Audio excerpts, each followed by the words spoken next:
with that short clip of when Chris Stapleton performed the national anthem at the 2022 Super Bowl, you can grasp an understanding of what music can do to the way we feel in just a short period of time. And that brings up the idea of what can music do to us in the long run. Good afternoon. My name is Luis Zatola, and this is the impact of music on the brain. This comes to our research question, which is, to what extent is music significantly beneficial as a way to impact the neurocognitive functioning of individuals professionally active in the United States? Where, after a lot of conductive research, have come down to three things. It is a powerful tool for emotional regulation, it offers therapeutic opportunities, and lastly, it enhances cognitive development. Where one might even think, why is this topic even relevant? Well, coming straight from the College Board stimulus, journalist Marcus Thompson talks about how when Simone Biles pulled out of the 2020 Olympics because her mental state was not in the right place. Even in her own words, no, the mental is not there. Where Simone Biles decided to go out of the Olympics because she felt like she couldn't do it because her head was not right. That expresses how we are as humans are not able to perform our day-to-day tasks if our state of mind is not right. In 2018, PhD graduate Henry Behrman released an article titled Music and the Brain, How Music Affects Cognition and Mental Health.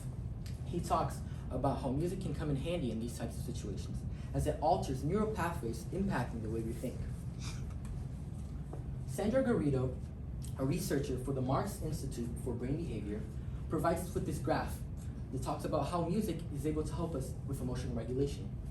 It brings us all the way from the prior state of the person, which could be they're going through sadness or depression, anxiety or lack of motivation, their goals, which is what they want to achieve in the end, their music listening strategy, it could be mood matching, mood reducing, or mood incongruent, the inhibiting factors, which are things that could come in between from that happening, and the consequences, which could be mood improvement, you first feeling worse, and then after having a spike and feeling better, maintaining your mood, or, of course, there is the chance that if it doesn't go right, your mood could be deteriorated.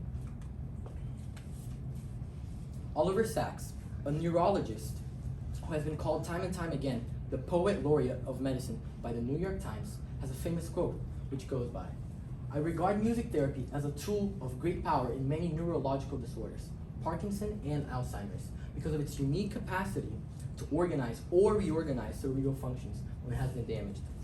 One great example of this is legendary singer Tony Bennett. Tony Bennett has been suffering through Alzheimer's for a long period of time. And the only time where he could have his memory right was when he was singing and performing songs to the public. On the other hand, Tony Bennett could not even tell you the names of the members in his band, who had been playing with him for many years. National Library of Medicine conducted a study in 2015 that explains how patients who undergo just 10 sessions of music therapy can have a lot of improvement in the highlighted areas of the brain in the above MRI, affecting their work performance and social and emotional behavior through engaging different cerebral regions involved in emotion, motivation, cognition, and motor functioning. These can enhance neuromotor functioning, offering opportunities for memory recall, cognitive stimulations, and language processing. After all of that, it comes down to our solutions and our limitations. One of the solutions is creating apps on our phones. Our phones are something which are with us for our whole day. And we can go on it at whatever time we want in just the click of a button. Where the only problem with that is the tolerance. We can build tolerance to this, where the brain becomes less responsive to the music effects over time. Another limitation is individual variability, where our systems are different from one to another. Everyone is different. Everyone's brain functions differently, and everybody's bodies function differently.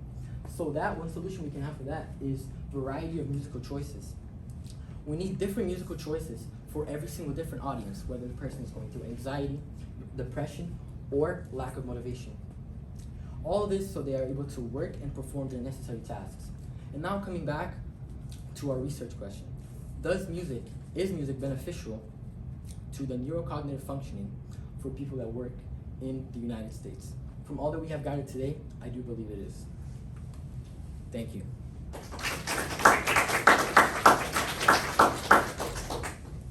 right, 2 questions for you.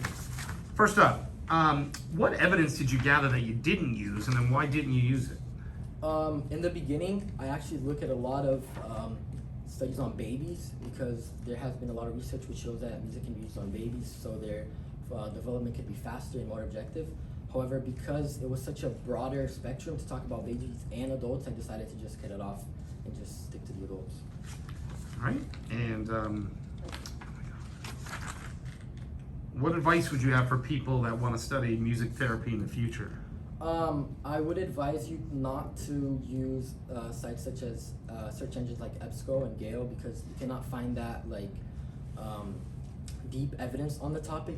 However, if you go through, like I said before, the National Library of Medicine or websites like that, or people who are like PhD graduates in the topic, you can really find a lot of evidence on the topic.